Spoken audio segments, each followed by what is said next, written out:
নমস্কার বন্ধুরা, কেমন আছেন? আশা করি সবাই ভালো আছেন। আপনাদেরকে আবারও এই আমার লাইভে স্বাগত জানাচ্ছি। আজকে টপিক চলো শুরু করা যাক। দেখো, আজকে আমি তোমাদেরকে যেটা নিয়ে কথা বলবো সেটা শুনলে সত্যি বলছি মাথাটা ঘুরে যাবে।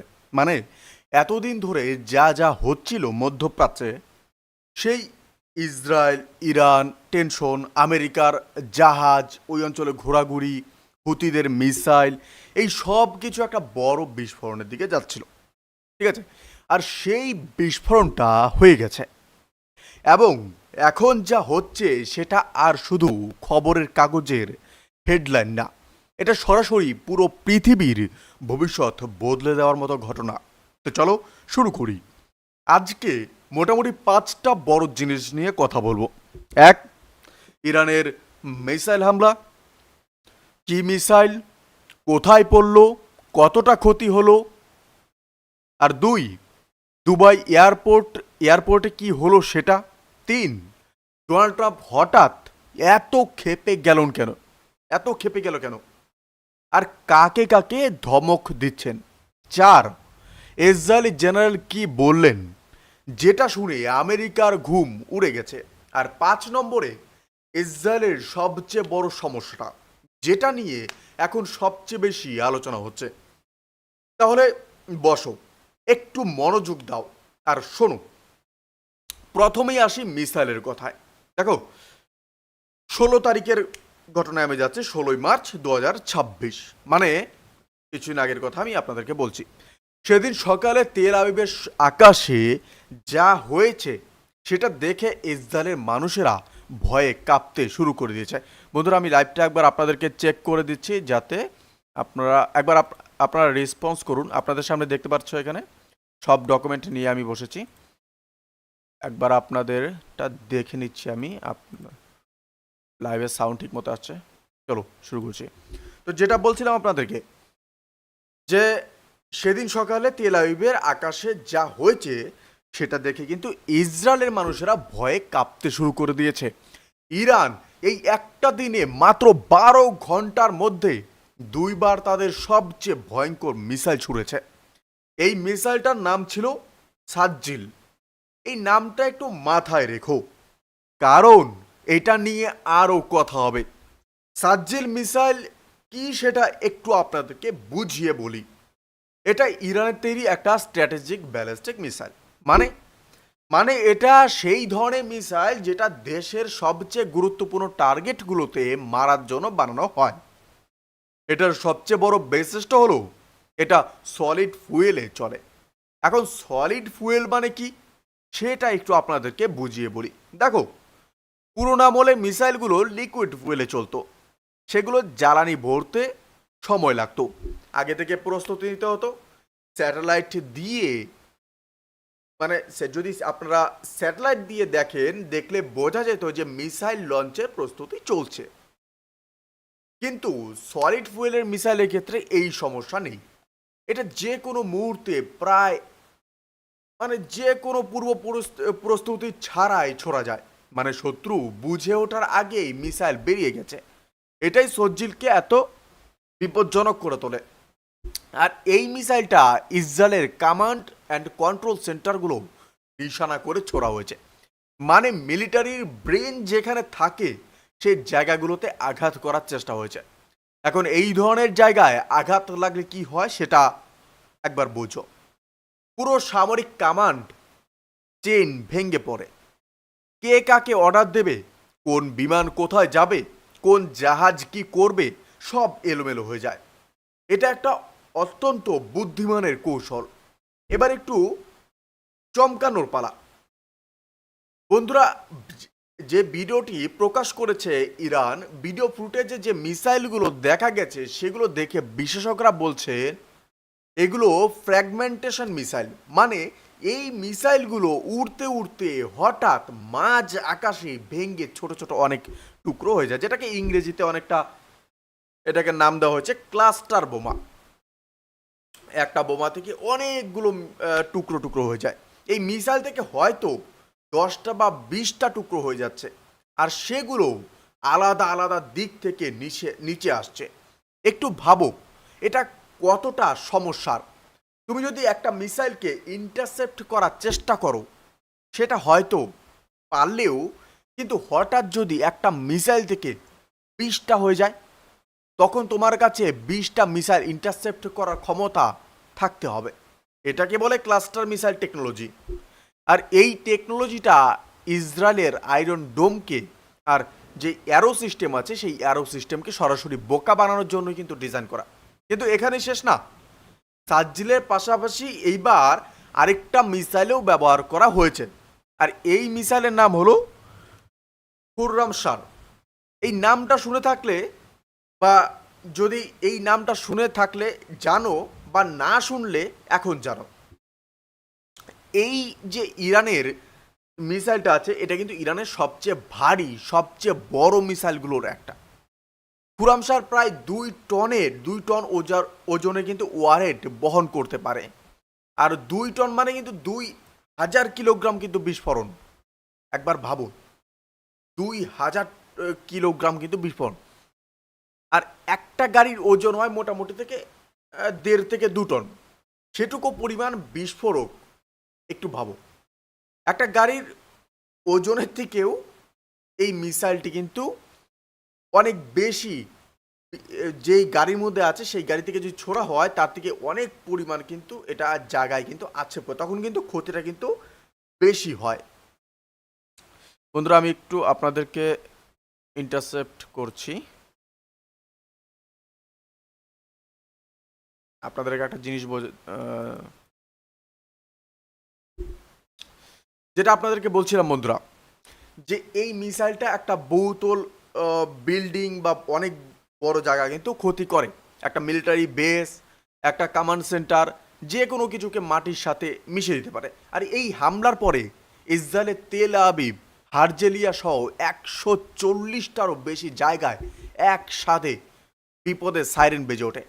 140টা জায়গা, মানে পুরো দেশটাই কার্যত অ্যালার্ট মোডে চলে যায়। আর কিছু কিছু জায়গায় মিসাইল সরাসরি গিয়ে পড়েছে বলেও খবর আসছে। সেখানে আগুন লেগেছে, মানুষ রাস্তায় ছুটোছুটি করছে, বাংকারে ঢুকছে। এই দৃশ্যটা ভাবো একটু, পৃথিবীর সবচেয়ে আধুনিক এয়ার ডিফেন্স সিস্টেম থাকার পরেও ইসরায়েলে মানুষ এভাবে পালাচ্ছে। এবার আসি দুবাইয়ের খবরে। এটা শুনলে আরও চমকে যাবে, কারণ দুবাই মানে সবার কাছে যে ইমেজটা আছে, বিলাসিতা, শান্তি, বিশাল বিশাল বিল্ডিং, ট্যুরিস্ট, শপিং মল, সেই দুবাইয়ে ড্রোন হামলা হয়েছে। শুধু হামলায় না, হামলা হয়েছে দুবাই ইন্টারন্যাশনাল এয়ারপোর্টের কাছে। আর সেখানে একটা ফুয়েল ট্যাঙ্ক নিশানা করা হয়েছে। ব্যাপারটা একটু বিস্তারিত বলি। ইরানের ড্রোন সরাসরি এয়ারপোর্টের কাছে একটা বিশাল জ্বালানি ট্যাঙ্কে আঘাত করেছে। দুবাই সরকারের মিডিয়া অফিস থেকেই এটা নিশ্চিত করেছে। ট্যাঙ্কে আগুন ধরে গেছে। সিভিল যে ডিফেন্স আছে, সিভিল ডিফেন্সে এসে সেটা এসে পরে নেভাতে পেরেছে। এবং সৌভাগ্যক্রমে কেউ মারা যায়নি বা বড় কোনো ক্ষতি হয়নি শারীরিকভাবে। কিন্তু বাস্তব ক্ষতিটা হিসেব করতে গেলে কিন্তু সংখ্যায় মাপা যাবে না, এটা আপনাদেরকে বলে দিই। দুবাই ইন্টারন্যাশনাল এয়ারপোর্ট পৃথিবীর সবচেয়ে ব্যস্ত এয়ারপোর্টগুলোর একটা। সেখানে প্রতিদিন লক্ষ লক্ষ মানুষ কিন্তু যাতায়াত করে, এটা কিন্তু আপনাদেরকে মনে রাখতে হবে। আর এই ঘটনার পর বেশ কিছু ফ্লাইট বাতিল হয়েছে, রাস্তা বন্ধ হয়েছে, এয়ারপোর্টের আশেপাশে হাই অ্যালার্ট জারি হয়েছে। আর সবচেয়ে বড় কথা যেটা, বিশ্বের যে বিনিয়োগকারীরা দুবাইকে সবচেয়ে নিরাপদ জায়গা ভেবে সেখানে টাকা ঢেলেছে, তারা এখন কি ভাবছে, পরের বার তারা কি দুবাইতে বিনিয়োগ করবে নাকি অন্য জায়গা খুঁজবে। আর এই হামলাটা কোনো আচমকা ঘটনা না। ঠিক একদিন আগে, যেটা 15ই মার্চের ঘটনাটা আপনাদেরকে বলছি, 15ই মার্চে ইরান সরাসরি সংযুক্ত আরব আমিরাতকে সতর্ক করে দিয়েছিল। বলেছিল, তোমাদের মাটি ব্যবহার করে যদি আমাদের ওপর কোনো হামলা হয় তাহলে তার জবাব আমরা দেবই। আর সেই জবাব দিয়েছে, মানে এটা পরিকল্পিত, এটা একটা বার্তা। আর সেই বার্তাটা হলো, ইরান শুধু ইসরায়েলে মারছে না, সে যে কাউকে টার্গেট করতে পারে আমেরিকার পক্ষে কাজ করছে যারা। এবার আসি সবচেয়ে মজার অংশে, মানে মজার বলছি না ঠিক, বরং বলো সবচেয়ে নাটকীয় অংশে ডোনাল্ড ট্রাম্প এই লোকটা এখন কি করছেন জানো? তিনি একসাথে সবাইকে ধমক দিচ্ছেন, মিডিয়াকে, ন্যাটোকে, চীনকে, মানে চারিদিকে এলোপাথারি ঘুষি মারছেন। কিন্তু সমস্যা হলো ঘুষি মারতে গেলে তো নিজে দাঁড়িয়ে থাকতে হবে, আর তিনি নিজেই টলমল করছেন। প্রথমে মিডিয়ার কথা বলি। ট্রাম্প ফাইন্যান্সিয়াল টাইমসকে ইন্টারভিউ দিয়েছেন, তার আর সোশ্যাল মিডিয়ায় পোস্ট করেছেন, বলেছেন যেসব মিডিয়া আউটলেট ফেক নিউজ ছড়াচ্ছে, যারা আমেরিকান যুদ্ধজাহাজ ধ্বংস হওয়ার মিথ্যা খবর দিচ্ছে, তাদের বিরুদ্ধে দেশদ্রোহিতার মামলা করা হবে। একটু থামো, একটু থামো, কেন বলছি? কারণ আমেরিকার প্রেস ফ্রিডম মানে হচ্ছে সংবাদ মাধ্যমের স্বাধীনতা, একটা সাংবিধানিক অধিকার, প্রথম সংশোধনী বলে এটাকে। আর ট্রাম্প সেটাকে পাশে সরিয়ে সরাসরি দেশদ্রোহিতার কথা বলছেন। এটা কেন? কারণ খবরগুলো মিথ্যে বলে সে মনে করে না, খবরগুলো সত্যি, আর সত্যি খবর বেরিয়ে যাচ্ছে বলেই ট্রাম্প ক্ষেপে গেছেন। আমেরিকান নৌবাহিনীর জাহাজ কি সত্যি ক্ষতিগ্রস্ত হয়েছে? আমেরিকা কি সত্যিই বড় ক্ষতি পেয়েছে? সরকারিভাবে এটা স্বীকার করা হচ্ছে না। কিন্তু ট্রাম্পের এই মরিয়া প্রতিক্রিয়া দেখে যে কেউ বুঝতে পারছে কিছু একটা হয়েছে, যেটা লুকোতে চাইছে আমেরিকা। কারণ যদি সত্যি কিছু না হতো তাহলে এভাবেই মিডিয়াকে থামানোর চেষ্টা করতেন না। এবার যদি আমরা ন্যাটোর কথায় আসি, দেখুন ট্রাম্প ইউরোপের দেশগুলোকে বলেছেন যে হরমুজ প্রণালী খোলা রাখতে আমাকে সাহায্য করো, তোমাদের মাইন সুপার পাঠাও, কমান্ডো পাঠাও, নইলে ন্যাটোর ভবিষ্যৎ খুব খারাপ হবে। এখানে একটু থামো। মাইন সুপার কি সেটা আপনাদেরকে একটু বুঝিয়ে বলি। ইরান হরমুজ প্রণালীতে সমুদ্রের তলায় মাইন বসিয়ে রেখেছে। মাইন মানে হলো বিস্ফোরক। জাহাজ সেখান দিয়ে গেলে নিচে থেকে মাইন বিস্ফোরণে এই জাহাজ ডুবে যাবে। এই মাইনগুলোকে খুঁজে বের করে নিষ্ক্রিয় করার বিশেষ জাহাজকে মাইন সুপার বলে। আর ট্রাম্প এই মাইন সুপার আনতে ইউরোপের কাছে হাত পেতেছেন। এখন একটা আপনাদেরকে যদি আমি বলি, এখন এটা কতটা মানে অদ্ভুত পরিস্থিতি সেটা একবার ভাবো। আমেরিকা পৃথিবীর সবচেয়ে শক্তিশালী নৌবাহিনীর দেশ। তাদের বিমানবাহী রণতরী, সাবমেরিন, ডেস্ট্রয়ার সব আছে। আর সেই আমেরিকা এখন ইউরোপের কাছে বলছে, ভাই একটু মাইন সুপার পাঠাও তো। এটা কি সামরিক শক্তির প্রদর্শন নাকি সামরিক দুর্বলতার স্বীকারোক্তি দিলেন? আর যদি আমি চীনের প্রসঙ্গে আসি, যেটা বলেছিলাম যে চীনকেও ধমক দিচ্ছে ট্রাম্প। চীনের প্রেসিডেন্ট শি জিনপিংকে বলেছেন যে হরমুজ প্রণালীতে আমাকে সাহায্য না করলে এই মাসের শেষে যে সামিট হওয়ার কথা ছিল সেটা বাতিল হতে পারে। ট্রাম্পের যুক্তি হলো চীনের 90% তেল এই রাস্তা দিয়ে আসে, তাই তাদেরও এই রাস্তা খোলা রাখার স্বার্থ আছে। কিন্তু চীন কি এত সহজে আমেরিকার ডাকে সাড়া দেবে? চীনের সাথে ইরানের সম্পর্ক কেমন সেটা একটু ভাবো। ইরান চীনের সাথে বিশাল তেল চুক্তি করেছে। চীন ইরান থেকে সস্তায় তেল কিনছে। তারা দুজনেই এই মুহূর্তে আমেরিকার বিরোধী ক্যাম্পে আছে বলা যায়। আর সেই চীনকে ট্রাম্প বলছেন আমেরিকার হয়ে কাজ করো। এটা কি বাস্তবসম্মত? একদমই না। ট্রাম্পের এই দাবিটা আসলে দুর্বলতার আরেকটা চিহ্ন। আর যে খর্গো আইল্যান্ড, আমি আপনাদেরকে কালকে আমি আপনাদেরকে আলোচনা করেছিলাম যে খর্গো আইল্যান্ড ইরানের, ট্রাম্প বলেছেন ওই দ্বীপটায় আবার হামলা করবেন। খর্গো আইল্যান্ড হলো ইরানের প্রধান তেল রপ্তানিকারী কেন্দ্র, আপনাদেরকে আগে বলেছি। সেখানে হামলা করলে ইরান আর তেল রপ্তানি করতে পারবে না, তাদের অর্থনীতিতে বড় ধাক্কা লাগবে এই হিসেব। কিন্তু সমস্যা হলো সেখানে হামলা করলে পুরো পৃথিবীতে তেলের দাম হু হু করে বাড়বে। ব্যারেল প্রতি তেলের দাম হয়তো 150 থেকে $100 চলে যাবে। আর সবচেয়ে বেশি ক্ষতি হবে আমেরিকারই, কারণ আমেরিকার অর্থনীতি এখন ইতিমধ্যে চাপে আছে। তাই এই হুমকিটা একটা ফাঁকা হুমকি। ট্রাম্প জানেন এটা করতে পারবেন না। দেখুন, ইরানের যে আমরা জেনারেল, সেই জেনারেল কিন্তু বর্তমানে হুমকিও দিয়ে দিয়েছেন এই প্রসঙ্গে। তো আমরা যেটা বর্তমানে দেখলাম সেটা হলো ইরানের মিসাইল হামলা, দুবাই এয়ারপোর্টে ড্রোন অ্যাটাক, আর ট্রাম্প কীভাবে চারিদিকে ধমক দিয়ে বেড়াচ্ছেন। এখন যদি আপনাদেরকে একটু সবচেয়ে সিরিয়াস জিনিসগুলোতে আসি, তার মধ্যে একটা হলো ইরানের জেনারেল কি বললেন, যেটা আমেরিকার পেট পুড়িয়ে দিয়েছে। আর দ্বিতীয়টা হলো ইসরায়েলের সেই ভয়ঙ্কর সমস্যা, যেটা নিয়ে এখন সবাই চুপচাপ আছে, কিন্তু ভেতরে ভেতরে সবাই জানে এটাই আসল বিপদ। তাহলে এই জিনিসটা একটু আপনাদেরকে বলি। ইরানের মেজর জেনারেল আলী আবদুল্লাহি, এই নামটা আপনারা একটু মনে রাখবেন, ঠিক আছে? এই নামটা মনে রাখো। ইনি ইরানের জয়েন্ট আর্মড ফোর্সের খাতামুল আম্বিয়া কমান্ডের প্রধান। মানে সহজ ভাষায় বলতে গেলে ইরানের সব সেনাবাহিনীর অপারেশন পরিচালনার যে কেন্দ্র, তার মাথায় যিনি বসে আছেন, এই লোকটা গতকাল একটা বক্তব্য দিয়েছেন, যেটা আমি তোমাদের বলবো। আর বলার পর তোমরা নিজেরাই বিচার করবে এটা কতটা বড় কথা।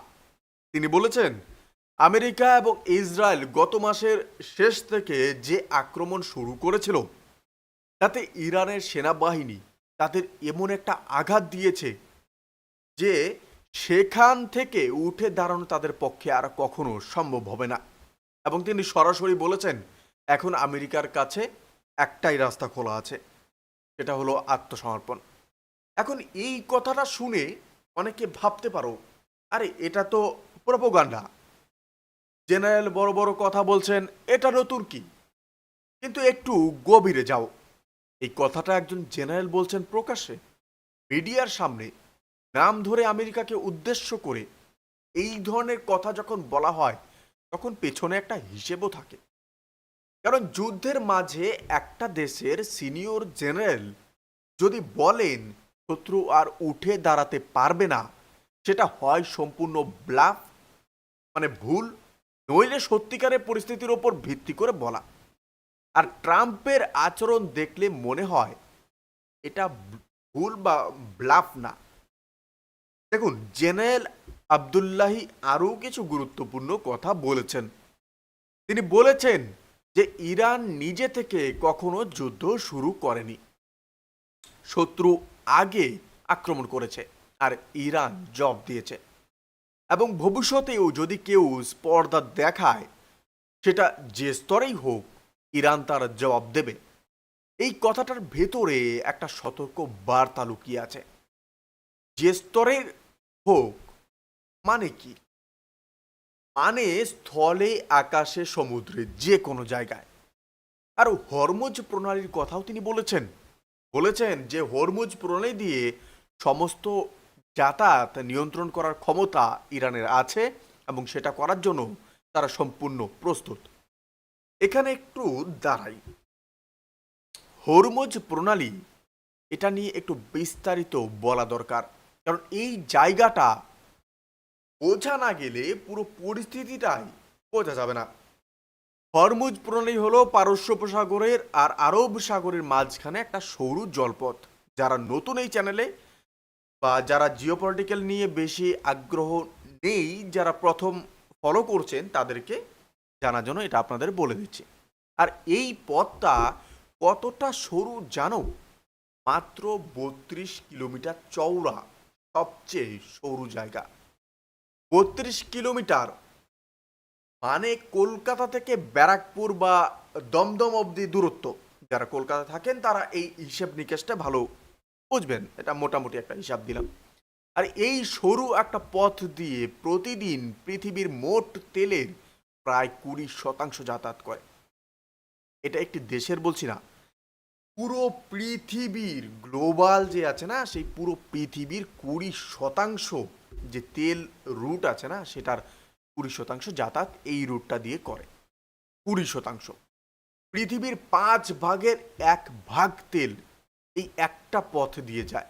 সৌদি আরব, কুয়েত, ইরাক, সংযুক্ত আরব আমিরাত, এই সব দেশের তেল এই পথেই বের হয়। জাপান, চীন, ভারত, দক্ষিণ কোরিয়া, ইউরোপ, সবার তেলের বড় একটা অংশ না এই পথেই আসে। এখন ইরান যদি এই পথটা বন্ধ করে দেয়, মাইন বিছিয়ে, মিসাইল মেরে, মিলিটারি জাহাজ দিয়ে, তাহলে কি হবে? পৃথিবীর তেল সরবরাহ হঠাৎ করে 20% কমে যাবে। তেলের দাম আকাশ ছুঁয়ে ফেলবে, পেট্রোল ডিজেলের দাম বাড়বে, জিনিসপত্রের দাম বাড়বে, কারখানা বন্ধ হবে, শেয়ার বাজার ধসে পড়বে, পৃথিবী জুড়ে মন্দা শুরু হবে। এটা একটা পরমাণু বোমা না মেরেও পুরো বিশ্ব অর্থনীতিকে কুপোকাত করার অস্ত্র, আর এই অস্ত্রটা ইরানের হাতে। আর এই কারণেই ট্রাম্প এত ছটফট করছেন। এ কারণেই ন্যাটোকে মাইন সুপার পাঠাতে বলছেন। এ কারণেই চীনকে হুমকি দিচ্ছেন। কারণ হরমুজ প্রণালী বন্ধ হলে শুধু ইরান বা ইসরায়েলের যুদ্ধ থাকবে না, পুরো পৃথিবীর অর্থনীতি সমস্যায় পড়বে, আর সেই সমস্যার দায় চাপবে আমেরিকার ওপর। এবার আসি সবচেয়ে বড় খবরে। এই খবরটা যদি সত্যি হয়, তাহলে এটা এই যুদ্ধের সবচেয়ে গুরুত্বপূর্ণ টার্নিং পয়েন্ট। ইসরায়েলের ইন্টারসেপ্টর শেষ হয়ে যাচ্ছে, যেটা আপনাদেরকে আমি সামনের মধ্যে আমি শোকেস করেছি, যে ইসরায়েলের মিসাইল শেষ হয়ে যাচ্ছে, ইন্টারসেপ্টর শেষ হয়ে যাচ্ছে। একটু বুঝিয়ে আপনাদেরকে বলি খোলামেলা করে। ইসরায়েলের এয়ার ডিফেন্স সিস্টেম কয়েকটা স্তরে ভাগ করা। আয়রন ডোম কম উচ্চতার রকেট আর মর্টার শেল আটকায়। বোঝা গেল আয়রন ডোমের কাজ হচ্ছে কম উচ্চতার রকেট আর মর্টার শেল আটকায়। যারা অনেকে বলেন না আয়রন ডোম, পুরোটা কিন্তু আয়রন ডোম না। এখানে আয়রন ডোম, মর্টার শেল এবং কিছু কম উচ্চতার যে রকেটগুলো সেগুলোকে আটকায়। তারপরে আরেকটি রয়েছে ডেভিড স্লিং নাম, মাঝারি উচ্চতার যে হুমকি আছে সেটাকে সামলায়। আর যে অ্যারো সিস্টেম আছে না, সেটা বিশেষ করে অ্যারো 3, সেটা ব্যালিস্টিক মিসাইল আটকানোর জন্য। মানে ইরান যে সজ্জিল মিসাইলটা ছুঁড়েছে সেটা আটকাতে হলে অ্যারো 3 লাগবে। আর এই অ্যারো 3 যে ইন্টারসেপ্টর মিসাইল, মানে যে মিসাইল দিয়ে শত্রু মিসাইল আটকানো হয়, সেটা স্টক শেষ হয়ে আসছে। এটা কত বড় সমস্যা সেটা একটু ভাবো। একটা অ্যারো 3 ইন্টারসেপ্টরের দাম কত জানো? প্রায় $3 মিলিয়ন, মানে প্রায় 40 বা ধরতে পারো 40টা বেশি হচ্ছে। যদি আমরা অনুমান লাগাই, ধরো যে আমাদের ইন্ডিয়ান টাকায় 25 কোটি টাকা একটা মিসাইল। আর ইরান যখন ক্লাস্টার মিসাইলটা ছোড়ে না, এই মিসাইল থেকে 10টা থেকে 20টা হয়ে যায়, তখন একটার বদলে 10টা বা 20টা ইন্টারসেপ্টর লাগে। হিসেব করো কত তাড়াতাড়ি স্টক শেষ হবে। আর এই ইন্টারসেপ্টর বানাতেও সময় লাগে। এটা পাশের দোকান থেকে কিনে আনার জিনিস না, উৎপাদন করতে হয়, পরীক্ষা করতে হয়, জাহাজে করে পাঠাতে হয়, মাসের পর মাস লাগে। আর ইরান প্রতিদিন হামলা করছে, মানে ইসরায়েলের স্টক প্রতিদিন কমছে, আর নতুন স্টক আসতে সময় লাগছে। এই ফাঁকটাই সবচেয়ে বড় বিপজ্জনক। ইসরায়েল এই সপ্তাহে আমেরিকাকে আনুষ্ঠানিকভাবে, যেটা অফিসিয়ালি জানিয়েছে, যে তাদের ব্যালিস্টিক মিসাইল ইন্টারসেপ্টরে বিশাল ঘাঁটি দেখা দিয়েছে। মানে তারা নিজেরাই স্বীকার করছে, এটা গোপন কথা না, এটা অফিসিয়ালি যোগাযোগ। আর এই খবরটা বাইরে বেরিয়ে যাওয়াটাই বলছে পরিস্থিতি কতটা গুরুতর।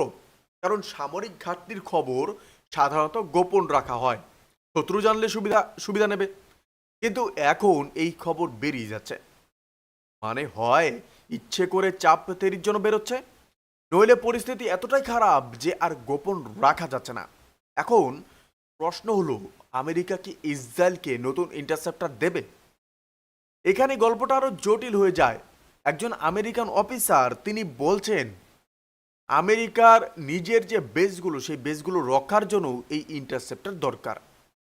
মধ্যপ্রাচ্যে আমেরিকার যে বেসগুলো আছে, কাতার, বাহরাইন, কুয়েত, জর্ডান, সেগুলো ইরানের মিসাইলের নিশানায় আছে। আমেরিকাও তার নিজের লোকেদের বাঁচানোর জন্য এই ইন্টারসেপ্টর রাখতে চায়। তাহলে ইসরায়েলকে দেবে কোথা থেকে? আর এই পরিস্থিতিটার মানে দাঁড়াচ্ছে আমেরিকা আর ইসরায়েল দুজনেই একই জিনিসের জন্য প্রতিযোগিতা করছে, আর সেই জিনিসের সরবরাহ সীমিত। এটা মিত্রদের মধ্যে একটা অদৃশ্য টানাটানি শুরু হয়ে গেছে, আর এই টানাটানি যত বাড়বে ইরান তত সুবিধা থাকবে। এবার একটু বড় ছবিটা দেখার চেষ্টা করি। এই পুরো পরিস্থিতিটাকে একটু পেছন থেকে দেখো। গত কয়েক দশক ধরে আমেরিকা মধ্যপ্রাচ্যে একটা নির্দিষ্ট কৌশলে চলছে। সেটা হলো নিজের সামরিক শক্তি দিয়ে এই অঞ্চলটাকে নিয়ন্ত্রণ করা। ইরাকে গেছে, আফগানিস্তানে গেছে, সিরিয়ায় হস্তক্ষেপ করেছে, ইসরায়েলকে অস্ত্র দিয়েছে, আরব দেশগুলোতে বেস বানিয়েছে। পুরো কৌশলটার মূলে ছিল একটাই ধারণা, আমেরিকার সামরিক উপস্থিতি দেখলেই সব চুপ করে যাবে। কিন্তু ইরান সেই কৌশলটাকে চ্যালেঞ্জ করেছে, এবং সেই চ্যালেঞ্জটা দিয়েছে খুব বুদ্ধি করে। সরাসরি আমেরিকার সাথে যুদ্ধ না করে ইসরায়েলকে টার্গেট করেছে। ইসরায়েলের এয়ার ডিফেন্স ক্লান্ত করে দিচ্ছে, হরমুজ আটকে রেখেছে, দুবাইতে বার্তা পাঠিয়েছে। আর এইসব করতে করতে আমেরিকাকে এমন একটা জায়গা নিয়ে এসেছে যেখান থেকে বেরোনোর কোনো সহজ পথ নেই। এখন আমেরিকার সাথে তিনটে অপশন আছে। আপনাদেরকে তিনটে অপশন আগে বলি। প্রথম অপশন, সরাসরি ইরানে বড় হামলা করো, কিন্তু সেটা করলে ইরান হরমুজ পুরোপুরি বন্ধ করে দেবে, পৃথিবী জুড়ে তেল সংকট হবে, আমেরিকার অর্থনীতি ধাক্কা খাবে, আর হয়তো রাশিয়া বা চীন সরাসরি জড়িয়ে পড়বে। এটা করা মানে তৃতীয় বিশ্বযুদ্ধের দরজা খোলা। দ্বিতীয় অপশন, আলোচনা করো, কূটনীতির পথে যাও, কিন্তু এটা করলে মানে দাঁড়ায় আমেরিকা এবং ইসরায়েল একটা দুর্বল অবস্থান থেকে আলোচনা করছে। এটা ভবিষ্যতে আরো বেশি সমস্যা তৈরি করবে, যেটা আপনাদেরকে বলছি তৃতীয় অপশন। এভাবেই চলতে দাও, ধীরে ধীরে পরিস্থিতি সামলাও।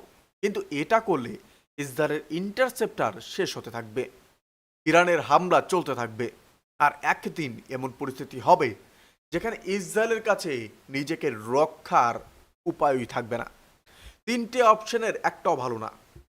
এটাই ট্রাম্পের আসল সমস্যা।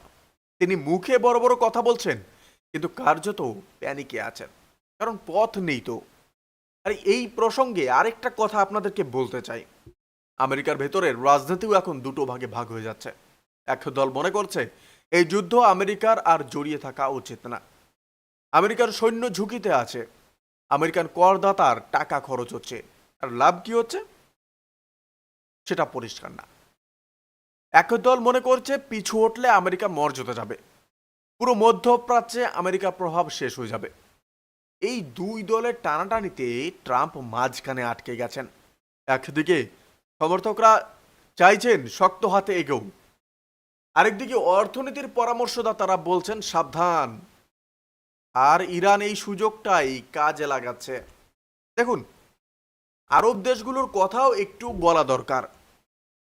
সৌদি আরব, সংযুক্ত আরব আমিরাত, কুয়েত, এই দেশগুলো এতদিন আমেরিকার ছায়ায় থেকে নিরাপদ ছিল। আমেরিকা থাকলে কেউ কিছু করতে পারবে না, এই ভরসায় ছিল। কিন্তু এখন দুবাইয়ে হামলা হয়েছে, সরাসরি এয়ারপোর্টের পাশে। এটা একটা বার্তা শুধু দুবাইকে না, পুরো আরব বিশ্বকে দেওয়া হয়েছে। বার্তাটা হলো আমেরিকার ছাতার তলায় থাকলেও তোমরা নিরাপদ না। এই বার্তাটা পেলে আরব দেশগুলো কি করবে? তারা কি আমেরিকার সাথে থাকবে, নাকি ইরানের সাথে আলোচনার পথ খুঁজবে? এটা এখন সবচেয়ে বড় কূটনৈতিক প্রশ্ন। কারণ যদি আরব দেশগুলো সরে যেতে শুরু করে, তাহলে মধ্যপ্রাচ্যে আমেরিকার পুরো কাঠামোটাই ভেঙে পড়বে। এবার একটা কথা বলি, যেটা হয়তো একটু অন্যরকম শোনাবে আপনাদের। এই যুদ্ধে ভারত কোথায় আছে? ভারতের কথা মনে পড়ছে, কারণ ভারতও হরমুজ প্রণালীর ওপর নির্ভরশীল। ভারতের তেলের একটা বড় অংশ এই পথ দিয়েই আসে। ভারতের পরিশোধিত যে পণ্য এই পথে রপ্তানি হয়। মধ্যপ্রাচ্যে লক্ষ লক্ষ ভারতীয় কাজ করেন, তারা যে টাকা পাঠান সেটা ভারতের অর্থনীতির একটা বড় খুঁটি। তাই এই যুদ্ধটা আমাদের কাছ থেকে বহু দূরে হচ্ছে না। এটা সরাসরি আমাদের জীবনেও প্রভাব ফেলবে। তেলের দাম বাড়লে পেট্রোল ডিজেলের দাম বাড়বে, পরিবহন খরচ বাড়বে, জিনিসপত্র মহঙ্গা হবে। আর মধ্যপ্রাচ্যে যারা কাজ করেন তাদের সুরক্ষার প্রশ্নটাও সামনে আসবে। তো এখন এই সব দেখে মোটামুটি একটা ছবি দাঁড়াচ্ছে, ইরান এই মুহূর্তে কৌশলগতভাবে এগিয়ে আছে। তারা একসাথে অনেক কিছু করছে।